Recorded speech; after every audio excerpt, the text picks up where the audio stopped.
akan menjelaskan mengenai kasus A, yaitu Health and Safety Environment atau HSE.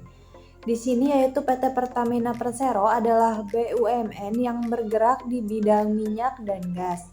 Dalam 4 tahun terakhir tercatat 8 kebakaran pada kilang minyak mereka di berbagai lokasi Balikpapan, Dumai, Cilacap, Balongan, dan Plumpung. Berdasarkan data, identifikasi dan uraian bahaya apa saja yang harus diantisipasi oleh PT Pertamina. Yang pertama yaitu kebakaran. Ini adalah bahaya utama yang dapat disebabkan oleh kebocoran gas, percikan api, masalah operasional, dan bahkan sampai petir. Insiden kebakaran dapat menyebabkan korban jiwa, luka-luka, kerusakan fasilitas, dan dampak lingkungan yang signifikan. Yang kedua yaitu ledakan, di mana ledakan dapat terjadi akibat akumulasi gas yang mudah terbakar atau masalah pada peralatan ketertekanan. Lalu ada yang ketiga yaitu kebocoran bahan kimia berbahaya, yaitu paparan zat kimia berbahaya dapat menyebabkan masalah kesehatan bagi pekerja dan mencemari lingkungan. Lalu ada yang terakhir yaitu tumpahan minyak, di mana tumpahan minyak dapat mencemari tanah dan air, merusak ekosistem, dan menimbulkan risiko kebakaran. Lalu ada tata cara pengendalian bahaya kebakaran dan bahaya lainnya di kilang minyak meliputi yang pertama yaitu pencegahan, di mana dalam pencegahan yaitu perawatan dan pemeriksaan rutin pada peralatan dan sistem, penerapan prosedur keselamatan dan ketat, dan pelatihan bagi pekerja. Lalu yang ketiga yaitu penggunaan alat pelindung dari APD yang tepat. Lalu yang keempat, ventilasi yang memadai dari tempat kerja. Yang kelima yaitu pemantauan dan pengendalian emisi zat kimia berbahaya. Lalu yang berikutnya yaitu pemasangan alat pemadam kebakaran yang sesuai dan mudah diakses.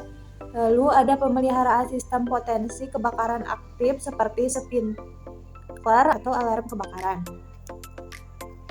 Lalu yang terakhir yaitu pembatasan area kerja yang berisiko tinggi dan penanganan bahaya-bahaya mudah terbakar secara aman. Lalu ada pengendalian, di mana dalam pengendalian terdiri dari pemasangan sistem deteksi gas dan api. Lalu ada penyediaan sistem pemadam kebakaran yang memadai seperti termasuk foam harbor dan water drenching.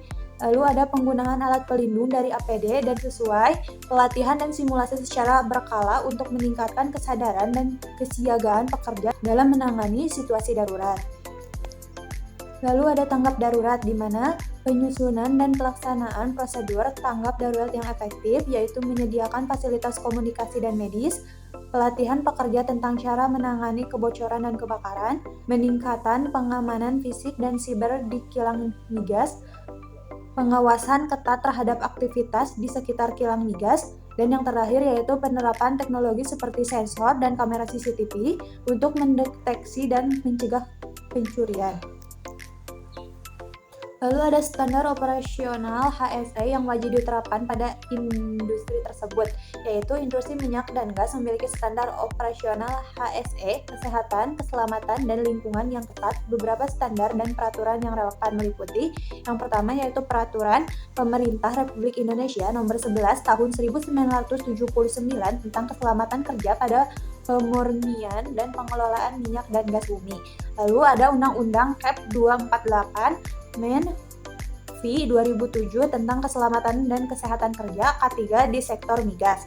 Lalu ada yang ketiga yaitu standar internasional seperti ISO 14001 Sistem Manajemen Lingkungan dan ISO 45001 Sistem Manajemen Keselamatan dan Keselamatan Kerja. Dan yang terakhir yaitu ada API RP 14C atau Recommended Practices for Safety and Environmental Management System dari Amerika Petroleum Institute API. Sekian saja pendapat dari saya. Terima kasih.